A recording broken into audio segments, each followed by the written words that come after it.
Kikou tout le monde, bonsoir à vous très chers compatriotes, j'espère que vous allez bien, ça fait longtemps. Aujourd'hui, j'ai décidé de faire cette expression parce que je me suis permise de sortir naturellement aujourd'hui à l'occasion de mon travail, mais aussi pour quelques procédures personnelles. Et j'ai rencontré plusieurs des nôtres, plusieurs des miens, j'ai rencontré plusieurs de nos compatriotes et tous avaient un manque de moi, me disaient « Mais maître, ça fait longtemps, on ne vous entend plus, vous nous manquez trop, pourquoi est-ce que vous n'intervenez plus, on ne vous voit plus, vous savez, vous êtes notre télévision. » Et depuis un moment, bien évidemment, nous sommes tristes de ne pas vous voir sur le petit écran. Franchement, revenez-nous, ne nous abandonnez pas. J'ai dit, écoutez, je ne vous abandonne pas du tout. Voilà, comme je vous l'ai dit, que je suis sortie de 2025, du 12 avril 2025, assez lessivée, assez essorée, parce que naturellement, je découvrais des compatriotes comme jamais je ne les avais connus. Je découvrais le combat politique comme jamais je ne l'avais pratiqué. Je découvrais les gens, bien évidemment, tels que je ne les avais jamais, bien évidemment, découverts. Et ce qui a fait que, bien évidemment, ça m'a amené, excusez-moi du bien évidemment, ça m'a amené à prendre des décisions parfois drastiques. Je vous ai dit que j'ai choisi la maternité parce que j'avais besoin de me concentrer sur ma santé, sur moi. Il fallait que je sois dans un état qui, en toute conscience, m'oblige à prendre soin de moi. Et il n'y avait que le bébé pour cela et je suis très heureuse d'être maman à nouveau. Je suis très heureuse de ce nouveau petit citoyen, bien évidemment, qui me met plein d'étoiles dans les yeux. Et franchement, je le souhaite à tout le monde, vraiment à tout le monde, que Dieu facilite pour ceux qui sont croyants. Vraiment, je vous souhaite la maternité. C'est un moment exceptionnel, des nuits blanches, des nuits difficiles, des moments très compliqués, mais je vous assure que c'est un bonheur imparable. C'est un bonheur, franchement, que je souhaite à tout le monde.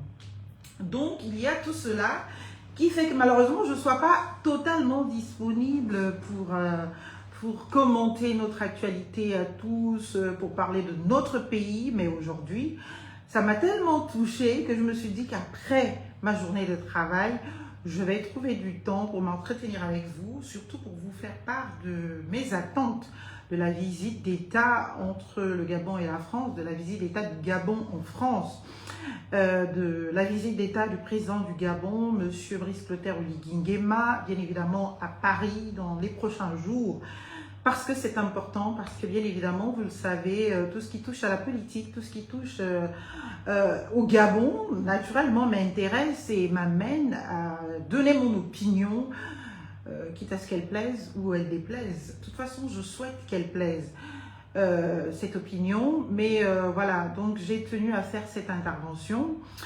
Et déjà de renouer le contact avec vous, de vous dire que je ne vous ai pas abandonné, je suis là, je suis au cabinet. C'est vrai qu'en ce moment, je ne reçois que sur rendez-vous.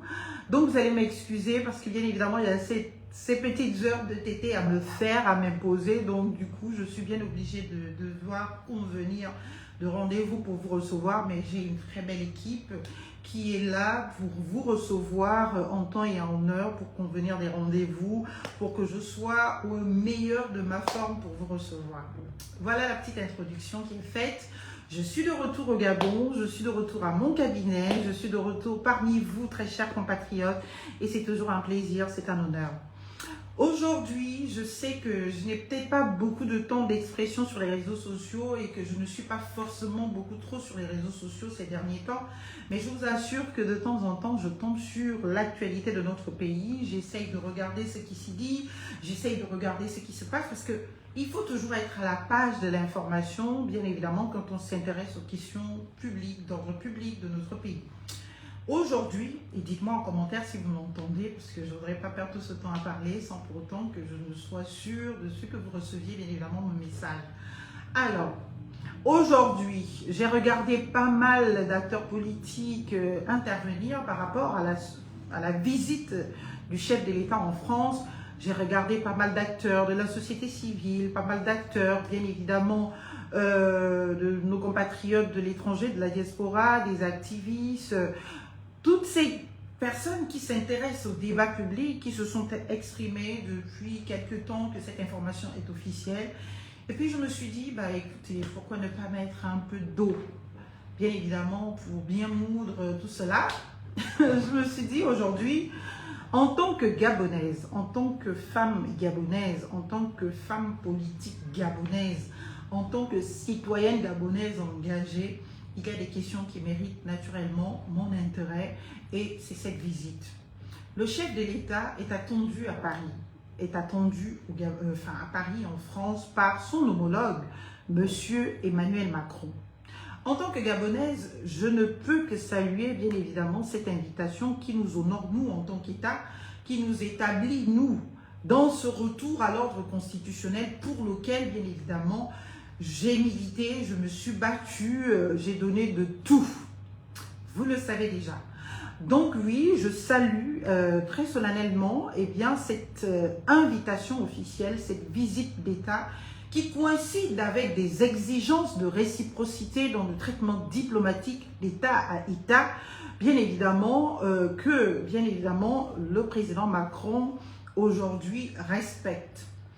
Vous le savez, pour ceux qui me suivent depuis longtemps, pour ceux qui me suivent depuis toujours, toutes les fois qu'il s'agit des rapports d'extranéité entre États, des rapports de diplomatie, je n'ai jamais manqué à qui devoir ma loyauté. Ma loyauté, je la dois au Gabon, je la dois à mes autorités gabonaises, quelles qu'elles soient. Et aujourd'hui, voir que la réciprocité, bien évidemment, qui est souhaitable dans les rapports d'État à État, est respectée, ne peut que me réjouir, ne peut que m'honorer en tant que Gabonaise. Nous avons reçu au Gabon le président français, M. Emmanuel Macron, avec beaucoup d'honneur, avec beaucoup de respect, avec vraiment cette hospitalité à la gabonaise.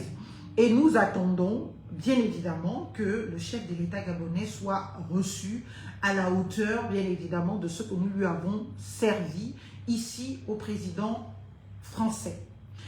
Nous avons donc reçu le chef de l'État français, nous Gabonais, parce que même si c'est le président qui nous représente tous, qui a reçu Emmanuel Macron, c'est nous Gabonais qui l'avons reçu avec les honneurs et ces honneurs doivent nous être rendus. C'est la nation gabonaise qui se déplace à Paris, c'est le peuple gabonais qui se déplace à Paris, c'est le Gabon qui se déplace à Paris. Et cette visite d'État doit honorer le peuple gabonais, doit honorer la nation gabonaise, doit honorer ce que nous sommes fondamentalement, au-delà de tout. C'est pour cela que je tenais à exprimer à l'occasion de cette visite d'État mes attentes. Oui, j'ai des attentes qui sont absolument d'ordre interne, des attentes sur la justice, l'équité et l'état de droit. Je précise que ce n'est pas au président Emmanuel Macron que moi j'irai, bien évidemment, faire le plaidoyer de la volonté de voir au Gabon s'établir l'état de droit, de constituer le président français Emmanuel Macron le censeur de la justice gabonaise, pour lui dire que tellement ça va mal au Gabon, Emmanuel Macron vient agir. La France connaît ses problèmes sécuritaires, ses problèmes diplomatiques, ses problèmes même internes du point de vue du fonctionnement de la justice. Vous l'avez vu avec l'affaire qui a fait vraiment lever la justice et tout le monde sur tout ce qui est relatif, bien évidemment, aux dénonciations, aux plaintes qui sont portées devant les tribunaux, devant les commissariats sur des violences faites aux enfants, des violences sexuelles notamment sur les mineurs. Eh bien, la France a ses problèmes à régler. Ce sont ses problèmes internes. Quand le Gabon se déplace pour aller en France, je n'attends pas de la France qu'elle vienne régler ce qui nous concerne en interne. Ce sont des plaidoyers que nous faisons en interne. Et c'est ce que je demande, bien évidemment, au président de la République dans ce combat de la justice que je mène depuis que je me suis permise une expression publique sur les réseaux sociaux, de dire qu'il faut que la justice soit équitable pour tous au Gabon.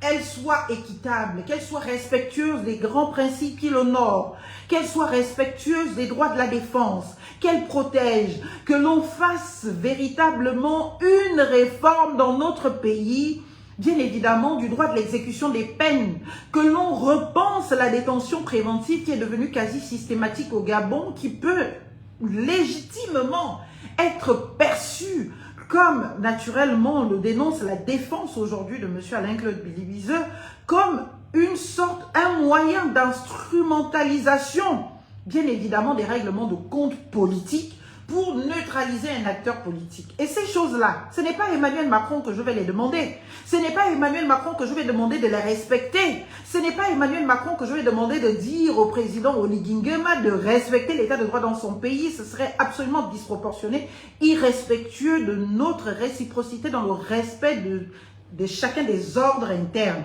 C'est au président Oligui Nguema que je le demande. Parce que c'est lui qui gère l'interne du Gabon et lui qui doit gérer l'international ou l'externe du Gabon ne doit pas le gérer en considération de nos différents internes. Que ce soit des différents judiciaires, que ce soit des différents politiques, nous devons avoir la maturité de pouvoir nous asseoir toujours dans cette philosophie de l'arbre à palabre pour discuter et trouver des solutions à tout ce qui dysfonctionne dans notre pays. Alors, chers compatriotes, je voudrais donc réaffirmer que dans les attentes que j'ai, dans ce rêve absolu que le Gabon soit un état de droit et dans ces déclarations du président de la République, M. Brice Clotaire Oligui Nguema, où il n'a de cesse rappelé qu'il a été éduqué, comme moi d'ailleurs, à ce que quand il va à l'étranger, quand il va chez les autres, ce qu'il trouve de beau, de fonctionnel, d'agréable, de bien, de grand, il doit venir l'appliquer chez lui. Je voudrais l'interpeller là-dessus, Monsieur le Président, très cher Président de la République. Vous irez en France demain. C'est vrai que la France, ce n'est pas un pays parfait. Nous qui vivons là-bas, nous le savons. La France a ses difficultés. La France a ses propres défis. La France a ses propres problèmes, tout comme le président Macron lui-même a ses propres défis, ses propres problèmes. Ceci étant, en France, nous le savons tous, bien évidemment, on n'emprisonne pas avant, systématiquement, avant la certitude de l'établissement des faits. Et ce que vit notre compatriote, ancien Premier ministre aujourd'hui, de toute la documentation qui est faite sur la situation de ce dernier, n'établit pas la réalité des faits. Parce que déjà prescrit, parce que pas constitutif d'infraction pénale, nous amène à vous interpeller, vous qui êtes le patron de la magistrature suprême, pour vous dire que, Monsieur le Président, ceci n'est pas de nature à envoyer un message, bien évidemment, d'une justice qui fonctionne, une justice qui respecte la présomption d'innocence, une justice qui soit de nature à agir de manière libre, indépendante et impartiale, sans interférence avec l'exécutif. Une justice, eh bien, qui n'a pas peur de prendre une décision. Une justice qui n'a pas peur de délivrer à une personne qui remplit toutes les cases un permis de communiquer avec un détenu. Une justice qui ne tremble devant personne, ni devant un ancien Premier ministre, ni devant un citoyen lambda qui a volé une boîte de sardines. Une justice qui répare. Parce que oui, c'est cela la fonction de la République, la fonction de la justice, Monsieur le Président. La fonction de la justice, ce n'est pas naturellement de punir. La fonction de la justice, c'est de réparer. Nous réparons le tort qui est fait à la société, nous réparons le mal qui est fait à la société et nous rétablissons, nous réparons même l'auteur de l'infraction, l'auteur du comportement, bien évidemment interdit. L'auteur, c'est lui qu'on rétablit parce que la fonction de la justice, c'est cela. La fonction de la peine, je veux dire, c'est cela. On ne t'emprisonne pas ou on ne te condamne pas à une peine parce qu'on a envie de te punir.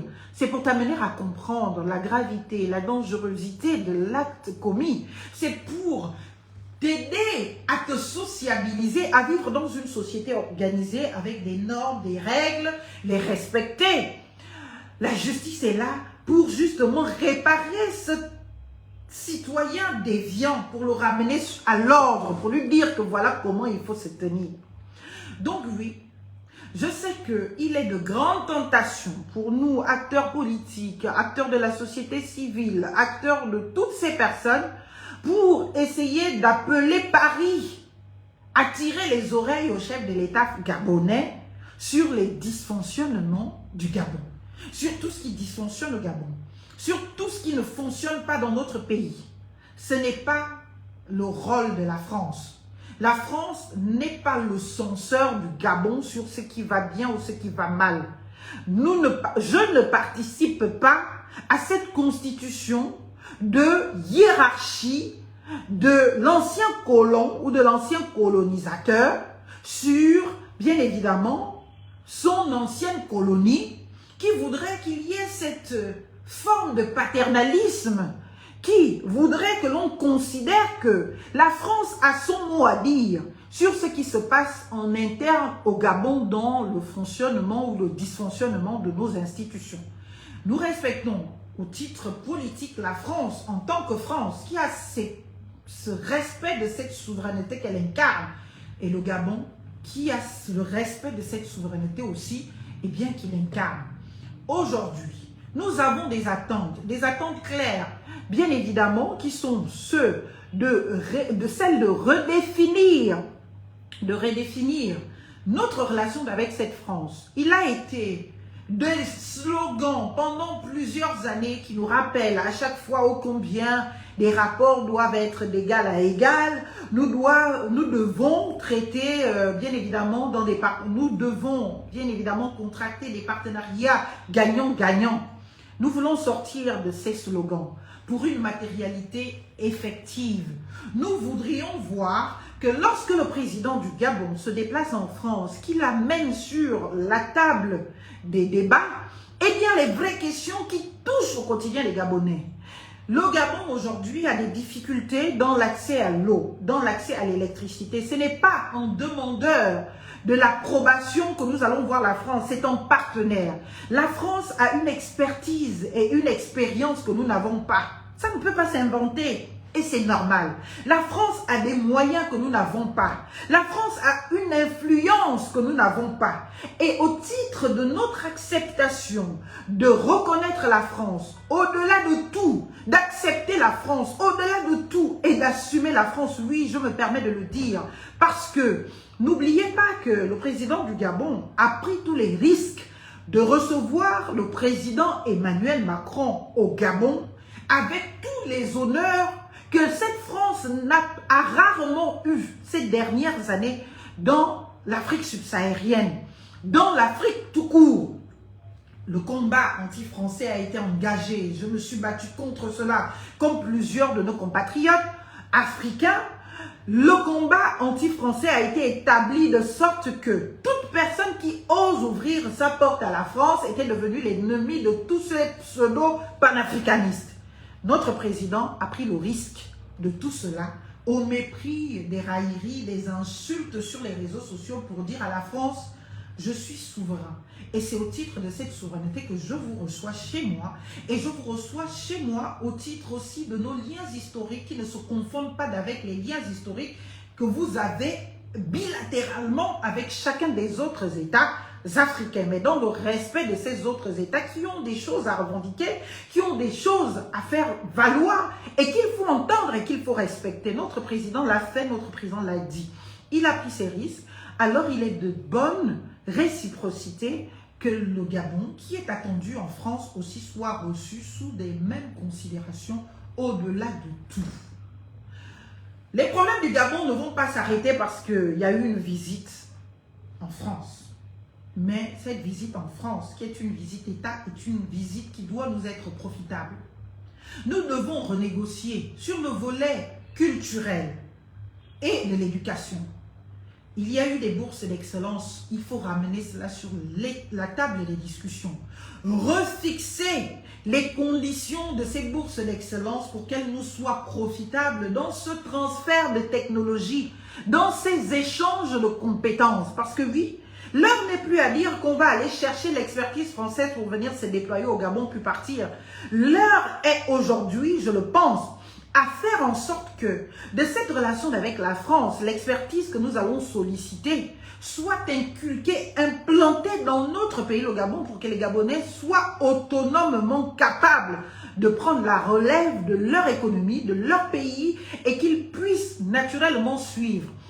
il m'est lourd de devoir admettre que aujourd'hui, dans nos discussions de bar, de quartier, de Sogatra, que nous arrivions à dire que quand il y avait la France gestionnaire de la SEG avec la société Veolia, nous ne connaissions pas autant de coupures, autant de difficultés dans l'accès à l'eau et à l'électricité.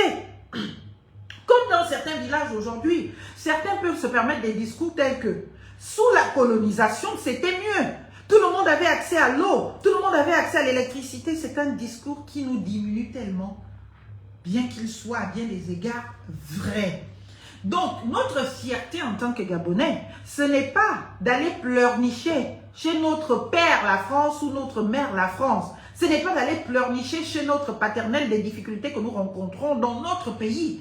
Ce n'est pas d'aller pleurnicher là-bas qu'on n'a pas d'eau, on n'a pas d'électricité. Ce n'est pas d'aller pleurnicher là-bas qu'il n'y a pas d'état de droit au Gabon, il n'y a pas la justice au Gabon. C'est d'état à état. Dans mon pays, je rencontre des difficultés dans l'accès à l'eau. Vous, la France, vous avez une expertise avérée, vous avez une expérience. Voilà ce que moi, je vous propose. Vous mettez à notre disposition votre expertise sur tel ou tel point. En contrepartie, voilà ce que je peux vous proposer. C'est ça les rapports d'égal à égal. Les rapports d'égal à égal, ce n'est pas d'aller gratouiller la tête à X ou à Y. Quand Emmanuel Macron est venu au Gabon, il n'est pas venu gratouiller la tête au Gabon.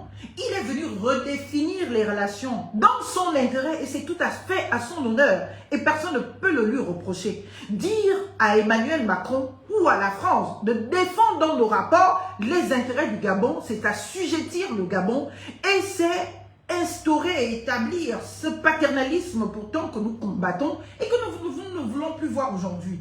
Nous voulons qu'on nous considère à la hauteur de la souveraineté que nous sommes. Nous voulons qu'on nous considère à la hauteur de ce pays noble que nous voulons être.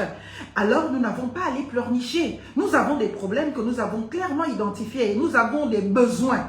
Cet état de besoin connu nous amène à identifier de potentiels partenaires qui peuvent nous amener à trouver des solutions qui satisferont les besoins de nos populations.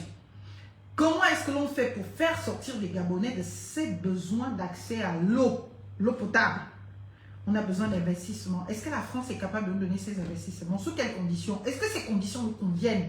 On établit des accords, on prend des engagements fermes et chaque partie est tenue de les respecter. Et d'ailleurs, pour les besoins de transparence entre États, je souhaite que tout ce qui sera discuté soit publié pour que le peuple gabonais sache ce qui est allé être discuté là-bas à Paris, ce qui a été retenu et que nous soyons nous-mêmes, en tant que peuple, des surveillants de l'exécution et de l'effectivité de ce qui aura été décidé en notre nom. Donc mes attentes, c'est de savoir que notre président sera en capacité de dire « J'ai des besoins en matière d'accès à l'eau et à l'électricité. Voilà mon état de besoin. » Vous, la France, vous avez une expertise, vous avez une expérience, vous avez les moyens financiers. Et si vous ne les avez pas, vous avez une certaine influence qui peut nous être utile dans les plaidoiries que vous pouvez faire en notre faveur, les plaidoyer en notre faveur auprès d'institutions internationales, d'instances internationales ou de bailleurs internationaux qui pourront nous faciliter l'accès à ces moyens-là pour qu'on vienne développer le pays. Maintenant, les questions de est-ce que l'argent qui sera pris là-bas, sur le fond de ces engagements, viendra servir à l'objet pour lequel il a été pris? Ça, ce sont des questions internes que nous débattrons en interne. S'il faut condamner les gens, s'il faut accuser les gens, ce sera en interne où on dira, vous êtes allé en France. Vous avez pris tant de milliards de francs CFA pour réaliser, par exemple, la préoccupation d'accès à l'eau, pour résoudre cela. Nous sommes toujours aujourd'hui... Nous n'avons pas d'eau, nous n'avons pas d'électricité. Cet argent que vous avez pris au nom du peuple gabonais et qui est une dette que chaque Gabonais que nous sommes à Lyon payer demain, s'effective quand? Sera effectif quand? Est-ce que vous avez fait des investissements tels que c'était prévu dans les différents cahiers des charges que vous avez établis ou les états de besoin que vous avez établis?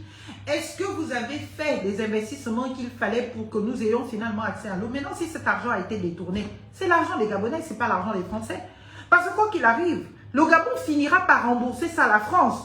Mais nous, Gabonais, c'est notre argent et c'est nous qui resterons débiteurs de génération en génération. Ce sont nos enfants qui demain vont devoir payer la dette aux enfants français de ces engagements pris par le Gabon et qui n'auront pas été honorés. Et donc, on aurait, j'ai envie de dire, embrigadé, on aurait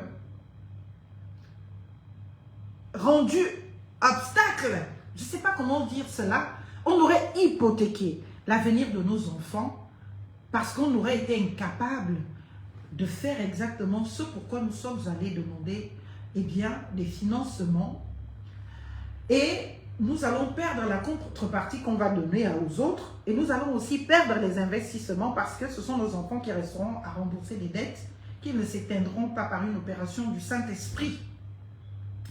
Voilà mes attentes. Donc, sur la question aussi de l'accès au visa, vous le savez que c'est devenu aussi, ces dernières années, une réelle préoccupation au Gabon. Beaucoup de Gabonais se voient déjà refuser les visas en France pour aller en France. Ce n'est pas normal. Au titre de nos liens historiques, au titre de nos liens économiques, au titre de nos liens, il faut que sur la table des débats, le président de la République ramène cette question de l'accès au visa. Il est absolument intenable qu'en 2026, qu'on voit une mère de famille gabonaise pleurer parce que la France a refusé de lui donner un visa. Ce n'est pas possible. Mais moi, je voudrais beaucoup plus militer pour des visas d'études. Pour tous ces enfants qui obtiennent, j'ai envie de dire, des inscriptions dans des universités françaises. C'est la culture française qui se vend au travers de ce billet. Parce qu'apprendre en France, c'est s'éduquer à la française. Donc, c'est promouvoir le citoyen français du monde de demain. Et donc, c'est dans l'intérêt de la France.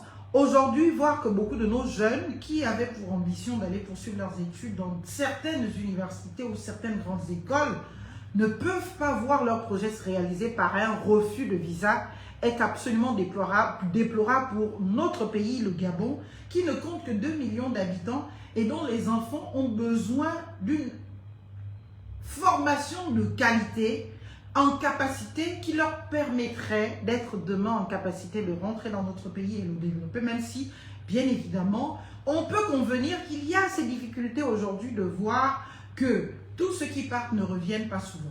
C'est aux politiques de rendre attractif le Gabon. C'est aux politiques de faire en sorte que ceux qui partent trouvent intérêt à revenir. C'est à l'éducation de chaque citoyen gabonais, lorsqu'il est encore au Gabon, de s'occuper, bien évidemment, d'inculquer dans ce Gabonais-là cet amour infini pour le Gabon qui veut que l'on accepte de revenir, même lorsqu'on ne voit pas tous les voyants au vert. Et c'est le pari que tous nous avons fait, c'est le pari que tous nous avons pris. Beaucoup attendraient une nomination, mais nous, on a pris les risques. On a dit, au-delà de tout ce à quoi on peut accéder, nous sommes reconnaissants à cette France qui nous a accueillis, qui nous a offert gîte couvert, qui nous a tout donné à un moment donné de notre vie, mais nous devons tout à notre pays, que nous avons l'obligation de revenir construire. Et quand on a grandi au village, c'est cette éducation que l'on a. Donc, mes attentes aussi, ce sont celles-là, de dire qu'il faut redéfinir. Si aujourd'hui, le Gabon estime que c'est devenu une véritable charge de payer les bourses de ses enfants, qu'il y ait de plus en plus de bourses, bien évidemment, de coopération. Qu'il y ait de plus en plus de bourses, et ces bourses de coopération doivent être diversifiées, touchant tous les domaines, médecine, comment on appelle ça, ingénierie, tout domaine confondu, droit, économie, sciences et gestion. Parce qu'on a toujours l'impression que les bourses de coopération qui sont faites sont des bourses qui ne concernent que certains métiers strictement définis et qui sont des métiers qui ne sont pas forcément utiles au Gabon tout de suite, mais qui sont plutôt des métiers qui sont utiles à la France.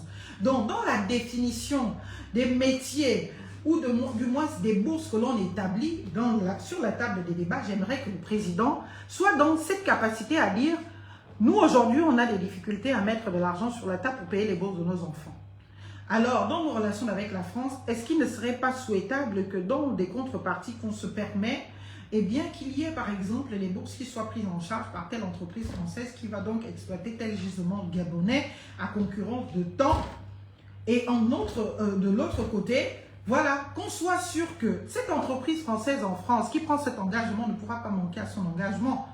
Donc cet enfant gabonais ne pourra pas se retrouver dans une difficulté de recevoir sa bourse parce que le gouvernement gabonais aurait eu des retards dans l'accès à ces financements qui permettent de donner les bourses ou parce que quelqu'un aurait détourné de l'argent au Gabon et puis voilà, on ne peut pas payer des bourses. On peut bien évidemment mettre tout cela en place parce que moi je milite pour que les bourses continuent d'être payées, pour que les bourses continuent d'être faites. Et ça doit participer justement de ces discussions qu'il y aura. Nous attendons donc de réels financements avec des mécanismes de traçabilité, de contrôle et d'exigence, non pas de maître à esclave, il faut le dire, mais de contractant à co-contractant. Nous avons un contrat, je vous donne mon argent pour que vous puissiez réaliser vos travaux. En contrepartie, voilà les garanties que vous me faites et on les établit sur table.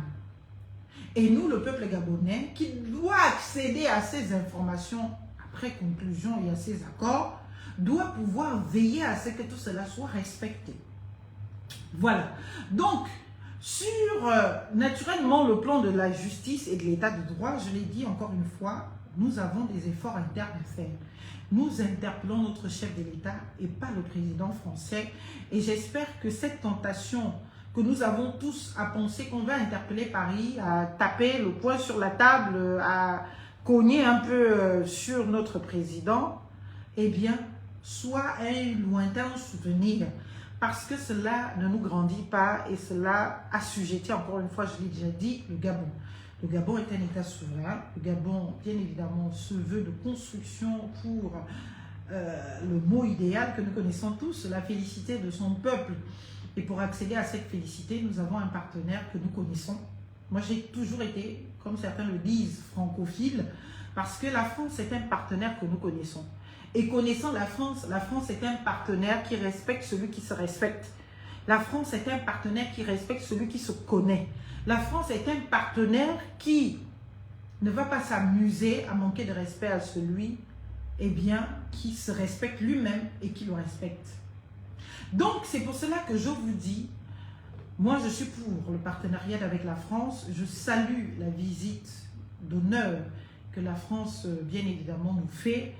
Cependant, nous avons des attentes que nous avons à adresser à notre chef de l'État qui va au front pour défendre les intérêts du Gabon et que cette visite serve véritablement à défendre les intérêts du Gabon, des intérêts économiques pour le développement du Gabon, essentiellement des intérêts culturels pour promouvoir notre culture, pour montrer ce dont nous sommes capables, pour montrer tout ce que nous avons en termes de patrimoine culturel, pour le promouvoir tout aussi. C'est l'occasion de dire que le Gabon existe. Le Gabon existe et que le Gabon est capable d'une diplomatie qui soit de nature à s'asseoir sur de bases solides. Que le Gabon est capable j'ai envie de dire, d'avoir des partenaires qui soient aussi à la hauteur, bien évidemment, internationalement parlant, d'influencer sur les décisions qui pourraient éventuellement concerner le Gabon dans le concert des nations.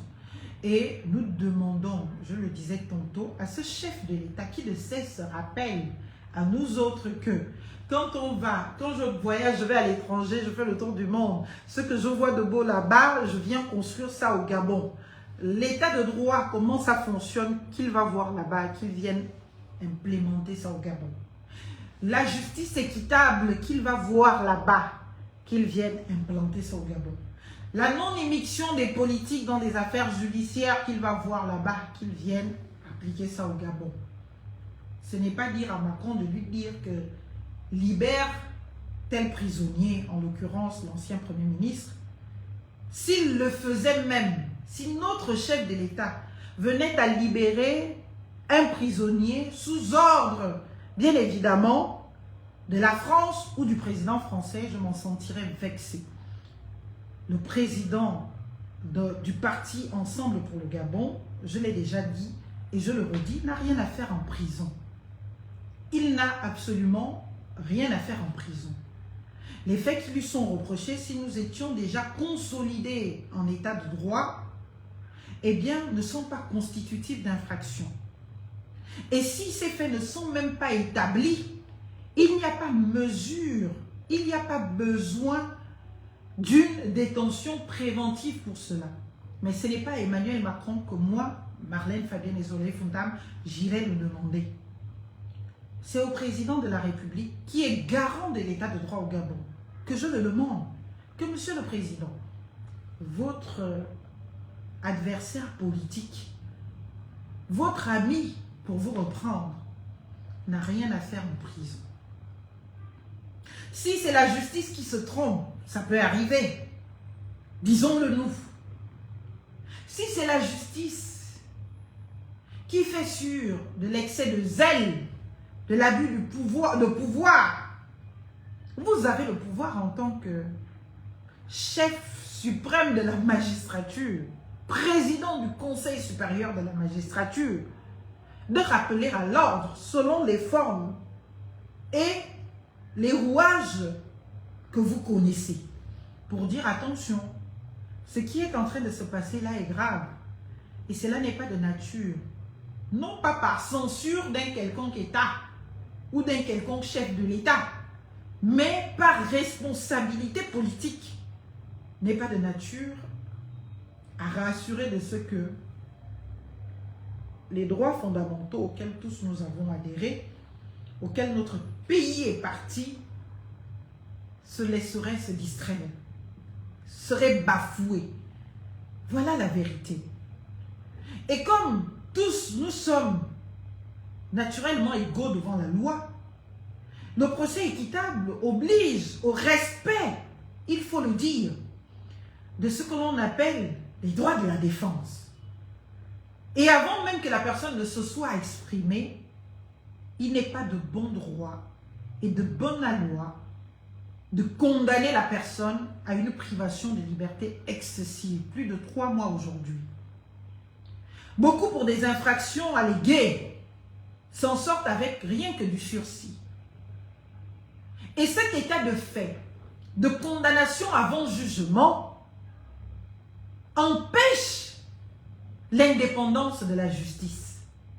Cet état de condamnation avant jugement oblige, parce que la justice demain ne voudrait pas se dédire, parce que la justice demain ne voudrait pas rétablir un homme bafoué dans son honneur, dans sa dignité, à condamner parfois un innocent.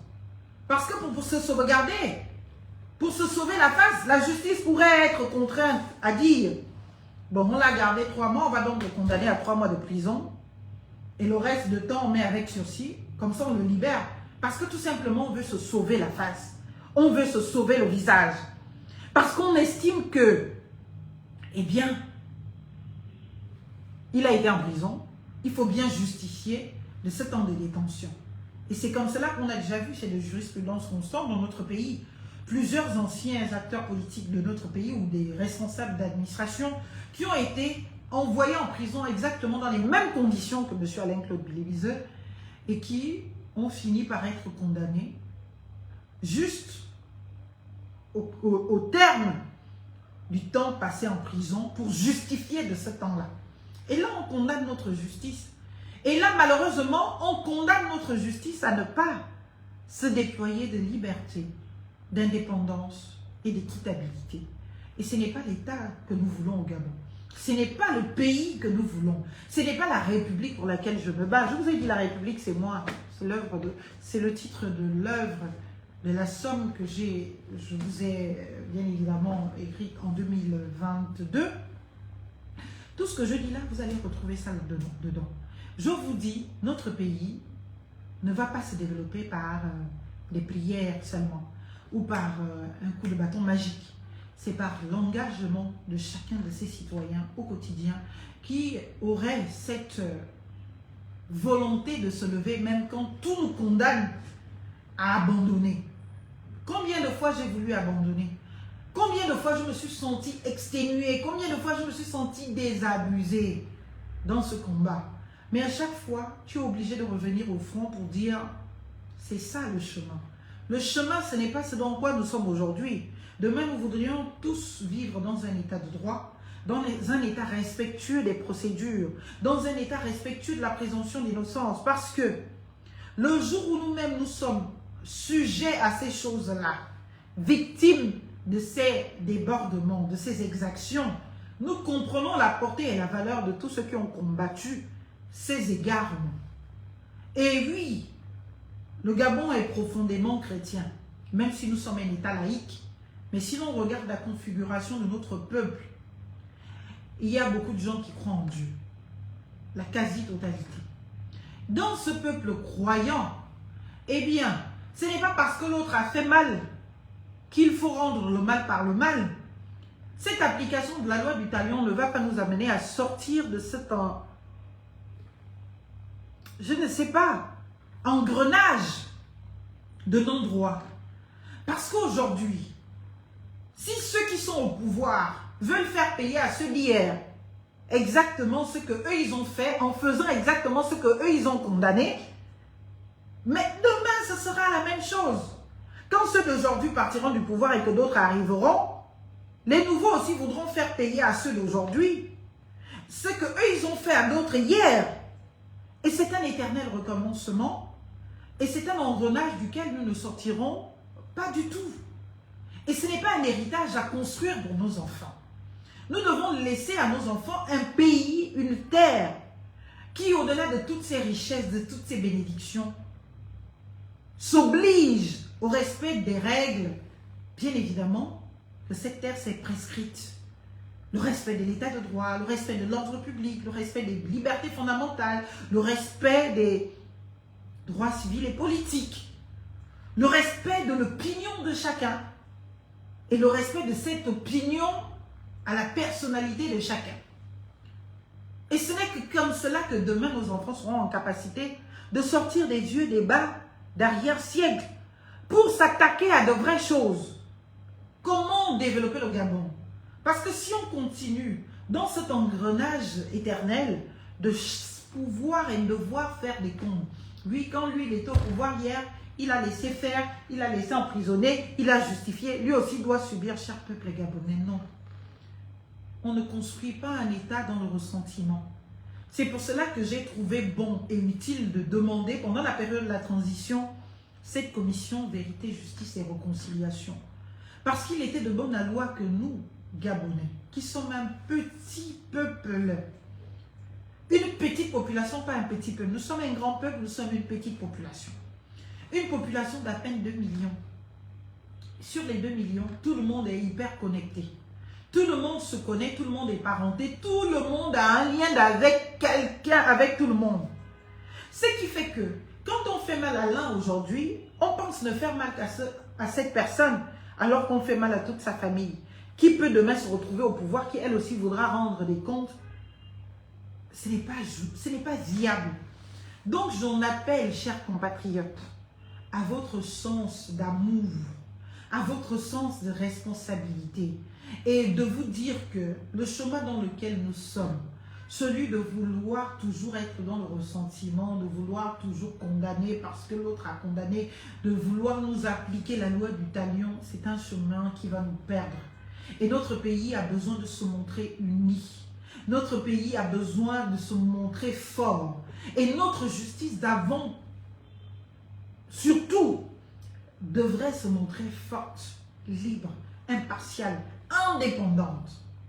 Elle ne devrait pas avoir à craindre une quelconque puissance. C'est pour cela que dans ces constitutions, nous avons combattu le fait que le président de la République soit le patron de la magistrature suprême, parce qu'il y aurait certainement une influence directe et consciente de comment ça fonctionne dans notre pays, où parfois le chef de l'État, je vous le dis en connaissance de cause, le chef de l'État n'a pas eu besoin d'intervenir. Qu'un agent de l'État, du service public de la justice, va penser que si j'agis comme ça, ça va plaire au président. Donc, je le fais pour, hypothétiquement, faire plaisir au président. Mais le mal est déjà fait. Parfois difficile à rattraper. Et ça tombe sur la tête du chef de l'État. Ce n'est pas pour le justifier, mais j'ai été au fait des situations de ce genre, où les agents publics ont agi dans un sens contraire à l'ordre public, mais pour espérer faire plaisir au président, alors que le président n'avait rien demandé, alors que le président parfois n'était même pas au courant, alors que le président ne savait pas de quoi il était question. Mais comme on dit, le vin est tiré, il faut le boire. Souvent pour rétro-pédaler, ça devient compliqué. Et c'est dans ce refus de ces complications qu'on finit par trouver une infraction là où elle n'existait pas. Parce qu'il faut justifier de la bourde commise. Il faut justifier de la disproportion commise. Il faut justifier de l'excès de zèle commis. Il faut justifier justement de cet abus de droit imposé à un citoyen qui n'avait rien demandé. Alors, chers compatriotes, oui, notre pays n'est pas parfait. Notre pays n'est pas un exemple au monde entier sur tous les plans, bien qu'à bien des égards, nous pouvons être fiers de dire que nous sommes exemples sur plusieurs sujets, que ce soit dans la sous-région, que ce soit dans la région, que ce soit dans le monde. Mais je vous appelle à un esprit d'apaisement, un esprit de responsabilité. Nous qui avons grandi dans cet esprit d'Obangam, on nous a toujours dit, à l'intérieur de la maison, vous pouvez vous battre comme vous voulez. Vous pouvez vous entre-déchirer. Mais dès lors que vous êtes mêlé à une dispute extérieure, quelle qu'elle soit, peu importe qui est devant, vous oubliez vos querelles internes, vous oubliez vos problèmes internes, vous oubliez tout ce que vous pouvez avoir en interne, parce qu'il faut sauver l'honneur de la famille. Et vous vous mettez tous unis pour sauver l'honneur, pour représenter la famille, pour défendre les couleurs de la famille. Et c'est cela que je nous demande à nous Gabonais, de nous dire que oui, nous avons nos problèmes internes, qui ne vont pas se régler par coup de bâton magique. Nous avons nos contradictions avec le président de la République, nous avons nos difficultés, mais lorsqu'il s'agit d'une visite d'État, ce n'est pas le simple Brice Clotaire Oligui qui est reçu, c'est le Gabon qui est reçu, c'est vous qui êtes reçus, c'est moi qui suis reçu, c'est nous tous qui sommes reçus en France. Et nous devons être dignes, non pas dignes de la France, mais dignes du Gabon. Et cette dignité se matérialise par notre tenue, par notre responsabilité dans la visite chez autrui et par notre, c'est une invite que je vous fais, refus catégorique de nous assujettir à aller nous constituer des personnes qui demandent au président de l'État français de corriger, de blâmer, d'interpeller notre président sur ce qui se passe dans notre pays. Il est vrai que dans toutes les diplomaties, notamment la diplomatie moderne aujourd'hui, il peut arriver que des zones d'influence s'établissent, mais ce sont des choses qui se font en off, entre souverainetés. Rien n'empêche M. Emmanuel Macron de plaider pour le cas d'une personne ou deux au Gabon, de plaider pour notre ancien Premier ministre, M. Alain-Claude Deviseux, de plaider pour d'autres dossiers, mais cela fait partie des dossiers traités en off. Publiquement, s'il venait à faire de telles réflexions publiquement, il manquerait de respect à l'ordre public interne gabonais. Il manquerait de respect au Gabon. Et aucun Gabonais ne devrait avoir à l'accepter parce que nous ne pouvons pas accepter ces assujettissements non dits qui s'établissent de ces demandes parfois, qui nous tentent. Parce qu'on se dit, Emmanuel Macron, c'est le président de la France est un grand pays, la France est une ancienne colonie, la France a une voix qui porte devant les Nations Unies et consorts. Donc, si on va dénoncer le Gabon devant la France pourra se montrer de solidarité pour aller cogner sur la tête de notre président pour que notre président soit comme on veut. Non, ce n'est pas possible. Je voudrais déjà vous rappeler que la France défend ses intérêts et c'est tout à fait à son honneur. Je vois souvent certains le dire, oui, mais la France n'a pas d'amis, la France n'a que des intérêts. Mais c'est normal. Quoi de mieux? Comment est-ce qu'on va reprocher à la France de défendre les intérêts des Français et de la France? Dites-moi. Au nom de quoi dans ma relation d'État à État avec la France, je vais attendre de la France qu'elle défende les intérêts du Gabon? C'est au Gabon et aux Gabonais de défendre les intérêts du Gabon. Ce que j'attends de la France, c'est qu'elle soit juste. Et moi, je dois être en capacité de voir que la France est juste ou elle ne l'est pas. Et si je découvre que la France n'est pas juste, eh bien, je ne traite pas avec la France. C'est cela la souveraineté. C'est cela la diversification de ces partenariats. C'est cela l'incarnation même, j'ai envie de dire, de sa souveraineté. Si le Gabon se rend compte que la France ne satisfait pas à ses exigences, à ses intérêts, à ses besoins, le Gabon est libre d'aller voir ailleurs. Le Gabon est libre d'aller traiter avec les pays de la Commonwealth. Le Gabon est libre d'aller traiter avec les pays de l'Asie. Le Gabon est libre d'aller traiter avec les États-Unis d'Amérique et avec tous les États du monde. Et c'est là l'expression de la souveraineté. Et nous avons un précédent au Gabon. Et ça s'est déjà passé avec la présidence de M. Ali Bongo. Sous Ali Bongo, quand Emmanuel Macron arrive au pouvoir en 2017, il ne voulait pas s'immiscer dans les affaires africaines. Il avait un discours africain de rupture. Rupture avec cette France-Afrique qui lui était reprochée ou qui était reprochée à la France. Et lui-même a dit publiquement que si vous ne me voyez pas aller en visite dans un pays d'Afrique, sachez que c'est ma position parce qu'en tant que chef de l'État, je n'ai pas à dire à un pays d'Afrique comment il faut gérer son pays. Par contre, j'ai la liberté de dire que je vais me montrer ou pas avec tel pays d'Afrique. Et longtemps, le président français n'est pas venu au Gabon. Il a fallu le second mandat pour que le président français arrive au Gabon. Et parce que, bien évidemment, il avait compris que la politique qu'il avait tenté d'imprimer, celle de la responsabilité, celle de ne pas rejuger l'histoire, celle de se dire que nous sommes une génération qui n'appartient pas à ce passé douloureux de la colonisation, de l'impérialisme et qu'on sort. Et donc, nous devons nous affranchir de ce passé lourd qui voudrait qu'à chaque fois, dans nos rapports avec les pays anciennes colonies, nous ayons à devoir nous excuser d'avoir colonisé, d'avoir donc... Ce discours n'a pas fonctionné en Afrique. Et aujourd'hui, en tant qu'analyste politique, je peux me permettre d'en détecter les raisons. Le président Macron a cru qu'il pouvait traiter directement avec la jeunesse africaine au mépris des chefs d'État africains. Je pense légitimement que le sentiment anti-français qui s'est construit en Afrique a été l'œuvre des anciens présidents que le président français a voulu mettre à l'écart pour se permettre de s'adresser lui-même directement au chef d'État. Pour dire, et cela envoyait un message qui était clair. Vous êtes des corrompus, des corrupteurs, je ne veux pas traiter avec vous. D'abord, vos jeunesses ne vous veulent pas. C'est moi maintenant leur nouvel interlocuteur. Je m'adresse directement aux Africains. D'où les nouvelles formules de sommet Afrique-France. Où maintenant, ce n'était plus des sommets entre États, c'était des sommets entre les jeunesses. On voulait coopter quelques-uns pour aller discuter avec la France des problèmes de l'Afrique pour voir comment la France pouvait sauver l'Afrique et les pays d'Afrique dans cela. Les chefs d'État, c'est parti, vous vous souvenez encore à Pau, chez moi, bien évidemment de cette rencontre avec les 5 chefs d'État du Sahel. Après cette rencontre, tout s'est dégringolé. Parce que beaucoup avaient trouvé que le chef de l'État français manquait de respect au patriarche chef d'État africain. Et donc, pour bien faire comprendre à la France qu'elle ne pouvait pas faire sans ses chefs d'État, eh bien, ça s'est organisé, je le pense.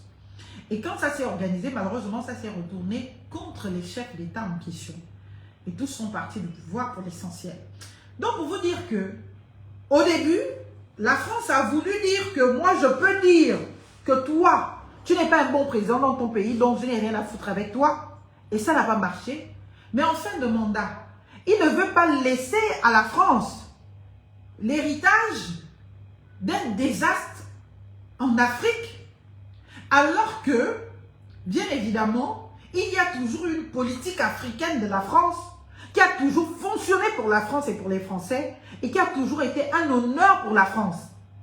Emmanuel Macron ne voulant donc pas être le président français qui va laisser, bien évidemment, les relations Afrique-France dans tous les pays d'Afrique en désastre absolu, en impossibilité de discussion.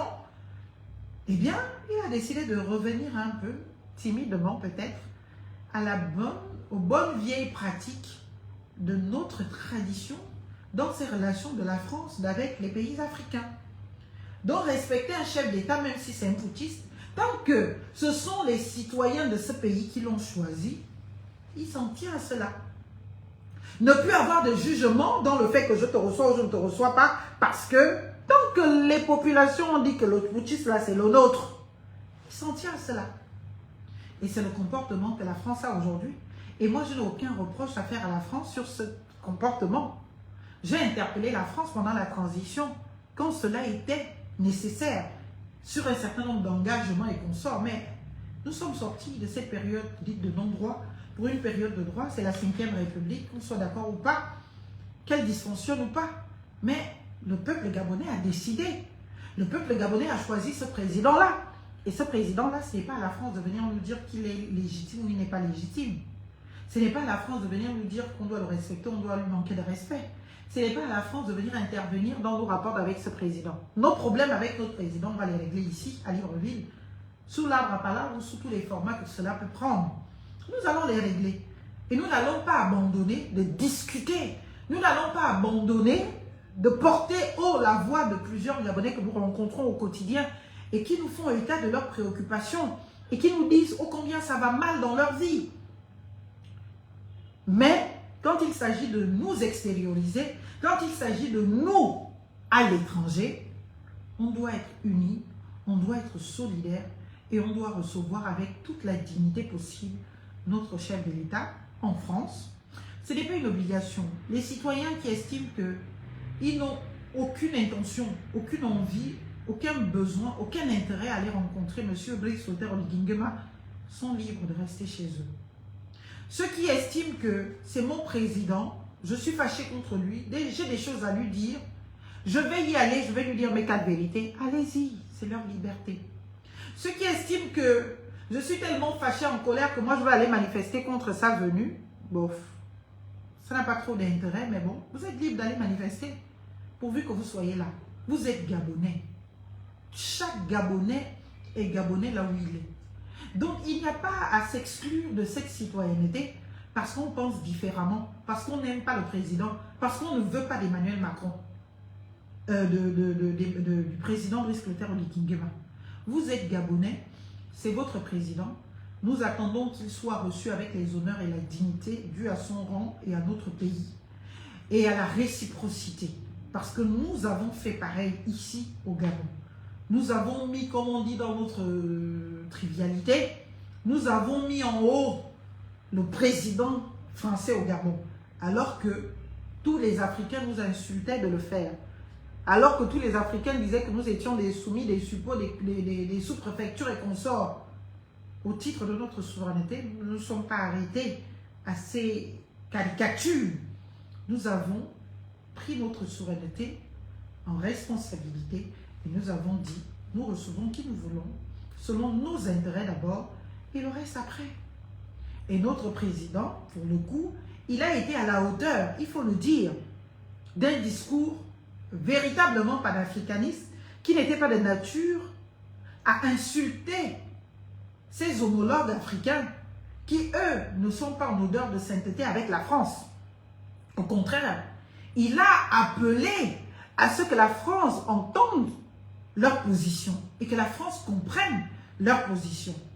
Et si, entre le Gabon et la France, nous avons d'excellentes relations, la voix du Gabon, dans ses influences diplomatiques, peut aussi influer dans ce sens pour amener peut-être la France à mettre un peu plus d'eau dans son vin, même si un bon français ne le ferait pas, mettre de l'eau dans le vin, mais vous comprenez ce que je veux dire, à mettre un peu plus d'eau dans son vin pour dire que, ok, on s'est fâché, mais peut-être les autres se sont exprimés d'une manière où moi, je n'ai pas bien compris. Bah écoutez, il faut toujours réouvrir la voie de la discussion et ne pas considérer que les autres qui, eux, disent qu'ils sont contre la France sont des ignares, sont des piètres. Hier, j'aurais peut-être pu avoir ces discours ou ces positions, mais on grandit chaque jour. On comprend davantage la politique, on comprend davantage la diplomatie, on comprend les exigences, on apprend et on les intègre et on se dit non. Il ne faut pas juger pour juger. Peut-être les autres s'expriment mal, mais ce n'est pas à nous de le dire. Ils sont souverains dans leur manière de s'exprimer. Mais notre lecture, notre influence, notre diplomatie gabonaise peut être de nature à interpeller dans ces salons feutrés à l'occasion d'un petit champagne en échange ou d'un petit bon vin rouge de Malamba. Je ne sais pas si on a donné à M. Macron les vins du Gabon. De lui dire que, ben, écoutez, la situation avec tel pays d'Afrique, le Mali, le Burkina Faso, le Niger et autres, Je vois que là-dessus, vous y êtes allé un peu fort. Est-ce qu'il n'est pas possible de revoir un peu le contexte, vous, en responsabilité, peut-être de renouer les échanges par une lettre officielle ou une lettre discrète que vous enverrez à votre homologue pour essayer de renouer, parce que nous sommes africains et en Afrique, on a besoin de nous sentir solidaires pour qu'ensemble, nous ayons la possibilité de développer chacun de nos États et que le développement de chacun de ces États soit constitutif d'un réel développement et d'essor de l'Afrique. Voilà ce qu'on attend. Donc, aujourd'hui, très chers compatriotes, pour la première fois que je reprends la parole, un peu plus fort, depuis cette maternité enchantée, je voudrais vous dire, je suis très enchantée, je suis très heureuse, bien évidemment, et je vois de bonne loi cette visite d'État de notre président de la République en France. J'espère qu'elle portera des fruits sur le plan économique, sur le plan culturel et social. J'espère qu'elle portera des fruits pour notre jeunesse, sur le plan culturel, sur le plan de leur éducation, par le biais des formations et consorts. J'espère qu'elle portera des fruits sur le plan d'échange de compétences et surtout d'expertise et d'expérience. J'espère qu'elle permettra des réseaux d'échange entre les auto-entrepreneurs, les entrepreneurs français et gabonais pour encourager davantage nos jeunes entrepreneurs au Gabon, pour qu'ils comprennent davantage les rouages de l'entrepreneuriat, pour qu'ils soient soutenus au travers même des systèmes que nos deux États peuvent penser de parrainage entre les entrepreneurs français, les entrepreneurs gabonais, toujours dans un esprit d'apprentissage, de compréhension et surtout de capacité demain à être autonome dans la conduite de nos affaires respectives. Donc oui, j'attends de notre pays qu'il soit à la hauteur d'un État qui sait son état de besoin, qui l'a clairement identifié, qui a identifié les capacités de la France à répondre à certains points de cet état de besoin et qui a identifié naturellement nos possibilités de contrepartie, parce que moi je ne suis dans aucune dynamique d'aller en France pour aller demander de l'aide ou faire la manche à la France. Je suis dans une dynamique de partenariat d'égal à égal, comme on a de cesse chanter cela, mais dans une réciprocité qui respecte les équilibres, bien évidemment, de contrepartie. Le Gabon a forcément des choses qui intéressent la France, et la France a des choses qui intéressent le Gabon. Et c'est dans cet esprit d'échange et de co-construction, eh bien, que doit se faire, que doivent se tenir les échanges qu'il y aura à Paris.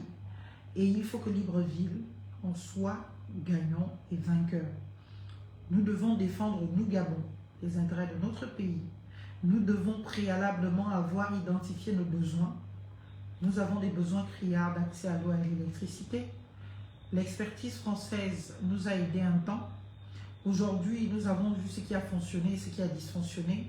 Nous pouvons redéfinir peut-être un partenariat dans ce sens qui répond à nos exigences de co-construction, d'autonomisation et de stabilité dans tous les équipements qui auront été établis et surtout dans l'autonomisation. C'est-à-dire qu'il ne faut pas que nous renégocions des choses qui demain nous mettront encore en situation de dépendance à la France. La solution finale doit être sur X temps, la capacité revienne au Gabon pour, bien évidemment, être autonome dans la poursuite de ce qui a été préalablement établi et accompagné par la France. Clairement identifier les contreparties qui n'emprisonnent pas et n'hypothèquent pas l'avenir de nos enfants. Nous avons un héritage à laisser à nos enfants, mais cet héritage ne doit pas être constitué que de passif, mais de l'actif. Nos enfants ne doivent pas être là demain pour venir juste rembourser les dettes, pour venir juste rembourser, payer nos fautes.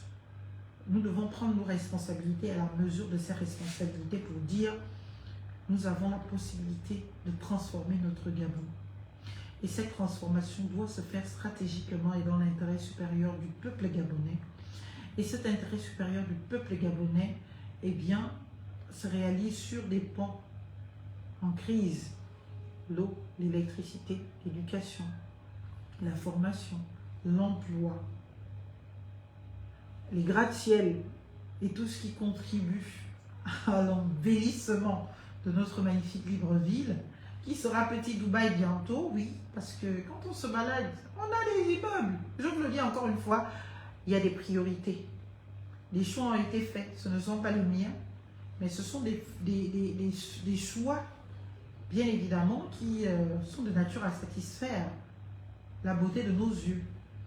Mais il serait bien que ces choix satisfassent aussi nos cœurs, satisfassent nos ventres, et le déplacement d'État qui est fait doit justement servir à cela, à dire que nous avons un développement économique à faire. Nous avons un développement à faire dans notre pays et on a besoin de moyens, on a besoin de partenaires et on a besoin que les choses se passent le plus rapidement possible parce que les Gabonais ont faim, les Gabonais manquent de tout. Donc voilà mes demandes, voilà mes souhaits, que les choses soient clairement identifiées. Nous les connaissons, les problèmes des Gabonais, les besoins des Gabonais. J'espère que cet état de besoin a permis de définir clairement nos attentes de cette relation avec la France, a permis en position de souveraineté d'établir aussi nos contreparties. N'y allez pas à l'aveugle, n'y allez pas en pensant que la France va nous faire une fleur, on nous donne des cadeaux, non. Identifiez les contreparties, proposez-les, discutez-les, arrêtez-les. Et en connaissance de cause, revenez-nous au Gabon avec des choses claires. Nous sommes allés en France, nous avons été honorés de l'accueil qui était à la hauteur du grand pays que nous sommes, Gabon. On nous a reçus avec des honneurs, on nous a fait visiter ici, on nous a fait tout ce qui contribue à la belle relation diplomatique entre deux États. On adore, on attend ça. Mais au-delà, des questions fondamentales, des questions d'État à État, des questions de renforcement de nos capacités pour demain atteindre cette autonomisation attendue et voulue, pour que les choses qui dysfonctionnent cessent de dysfonctionner et pour que la République soit effective dans notre pays. Parce que quand on n'a pas faim, quand on n'a pas soif, quand on peut dormir dans l'électricité, c'est vrai qu'il y a moins de coupures ces derniers temps, depuis que je suis là. Vous ne m'avez pas encore vu venir crier. C'est vrai qu'il y a des vrais problèmes d'électricité parce qu'il y a des problèmes de tension, de surchauffe ou de tension, parce que le courant se coupe toutes les 2 secondes. Ce n'est pas des coupures, parce que ce n'est pas partout, mais il y a des zones où le réseau semble ne pas passer, où ça disjoncte, on ne comprend pas pourquoi. Ça aussi, bon, on peut considérer que ce sont des coupures, mais ce n'est pas des coupures généralisées, comme on en connaît souvent. Alors, il faut que les Gabonais, en 2026 qui finit, et 2027 qui viennent, aient accès à l'eau et accès à l'électricité. Nous avons la chance que la nature nous a dotés des magnifiques pays, parce que je vous assure, moi qui reviens de la France, je suis heureuse d'être au Gabon. Parce qu'il fait beau au Gabon. Vous voyez, je suis là, je n'ai pas mis de clim. Nous passons des journées entières sans mettre de climatiseur, ni dans les véhicules, ni dans les maisons, ni dans les bureaux. Depuis que je suis là, je mets la clim maximum 30 minutes par jour. Alors que en période scolaire, je mets la clim H24 quasiment. Quand je suis dans une pièce, cette pièce doit déjà avoir été refroidie au moins 1 heure avant que j'arrive. Et quand j'arrive, tout le temps que je suis là, la clim est allumée, je ne peux pas l'éteindre. Et donc, avec la canicule qu'il y a en France, la surchauffe qu'il y a en France, le four ambulant qu'il y a en France, parce qu'on a vraiment souffert de cette canicule, nous avons atteint les 47, 48 degrés, 50. Et bien, quand on arrive au Gabon, on est juste heureux d'être là parce qu'il fait beau, c'est tout doux, c'est agréable. Et on me dit qu'à Minzik, c'est encore le but. C'est-à-dire que la température de Libreville, eh bien, j'enlève encore la moitié, je trouve, la température de Minzik. Donc, on nous dit à Minzik qu'il faut venir habiller comme en hiver en France. Donc super couvert. Donc dans le Grand Nord, il fait super froid. Et franchement, on va passer d'agréables moments cet été là-bas. D'ailleurs, j'y vais en août pour le retraite de mon père. Donc je serai très heureuse de passer des moments là-bas. J'espère que le même climat sera. Donc voilà, chers compatriotes, ce que je voulais faire passer comme message, d'appeler à l'apaisement, d'appeler nos compatriotes à l'unité nationale, d'appeler nos compatriotes à la dignité, d'appeler nos compatriotes à la dignité face à notre pays, surtout, la dignité de se dire que c'est notre pays qui va à l'étranger et nous devons recevoir ce pays avec les honneurs qu'il faut. Oui, que chacun se sente libre de ses plaidoyers, que chacun se sente libre de ses manifestations, mais n'oublions pas que nous n'avons pas à les pleurnicher chez un certain paternel pour qu'il vienne régler les problèmes du Gabon. La France n'est pas le paternel du Gabon devant qui nous irons pleurnicher pour dire s'il te plaît, viens à l'aide. C'est un partenaire d'égal à égal. On le regarde dans les yeux, sourire aux lèvres, parce que bien évidemment c'est notre manière d'être. Et puis on pose sur la table des débats les vraies questions, les vrais sujets qui concernent le quotidien des Gabonais, qui concernent le Gabon, qui concernent la vie au Gabon. Et après, on établit ce qu'on veut, on dit ce qu'on propose, on discute, on réajuste. Si on est d'accord, on adopte, on signe. Et puis, c'est content de ce travail fait pour ses compatriotes qu'on rentre au Gabon et le Gabon sera heureux de recevoir tout ce qui aura été décidé dans son intérêt. Donc, encore une fois, pour ceux qui se le demanderaient, je ne demanderai pas au président Macron dans cette relation de défendre les intérêts du Gabon. Il a tout à fait le droit et la légitimité et intérêt d'ailleurs à défendre les intérêts des Français et de la France. C'est à nous, Gabon et Gabonais, c'est à nos autorités, beaucoup plus exactement, de défendre nos intérêts et les intérêts du Gabon, pour que vive la République gabonaise, pour que vive le Gabon et pour que vive le peuple gabonais. Je vous remercie. Excellent séjour à notre président, à notre chef d'État en France, et vivement que nous ayons le détail de tout ce qui aura été discuté, négocié, conclu, et que nous en soyons des gardiens, des protecteurs et surtout des censeurs. Vive la République, vive le Gabon. À très bientôt les miens. N'oubliez pas de vous approprier votre livre La République c'est moi, à la Maison de la Presse, dans le réseau Multipresse aussi. La République c'est moi, je crois qu'il est au prix de 38 000 francs seulement. Voilà, vous y trouverez tout ce dont vous avez besoin dans votre expression citoyenne, dans votre déploiement citoyen et dans tout ce que vous pouvez avoir à offrir, bien évidemment, à votre pays, dans le sens de ce débat que nous voulons entretenir davantage, et vivement que tous ceux qui sont détenus arbitrairement, dont monsieur, bien évidemment, Alain-Claude Bilize, soit libéré, et que cet esprit d'apaisement touche le cœur de nos magistrats qui sont en charge du dossier, le cœur de toutes les influences sur ce dossier, politique ou autre, sur ce dossier, afin que, bien évidemment, ce père de famille regagne sa maison. Oui, je suis pour la justice, et la justice n'est pas l'assouvissement d'un sentiment de vengeance. La justice doit se faire équitablement, et lorsque, de manière aussi flagrante, nous pouvons tous constater qu'il y a tout sauf des raisons valables justifiant d'une telle détention, eh bien, je pense qu'il est de bon esprit d'apaisement que chacun essaye de s'apaiser et de se dire que nous sommes tous Gabonais et nous n'avons pas à nous faire autant de mal pour rien.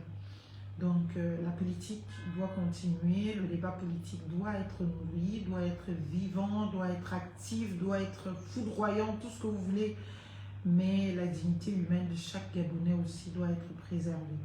Et aujourd'hui, c'est celle d'un homme qui est bafoué, c'est celle de ce monsieur qui est une figure emblématique de la politique de notre pays, quoi que les uns et les autres en pensent, et qui mérite donc de recouvrer sa liberté, de retrouver sa famille et d'être rétabli dans sa dignité bafouée. Je vous remercie, je vous souhaite de vous porter très agréablement bien. Je vous fais de gros bisous et je vous dis à tout moment dans le Grand Libreville ou dans le Gabon, bien évidemment, je suis au cabinet toujours et ce sera avec plaisir de vous recevoir, mais sur rendez-vous. S'il vous plaît, vous passez au cabinet, vous allez trouver mes charmantes collaboratrices et mes charmants collaborateurs.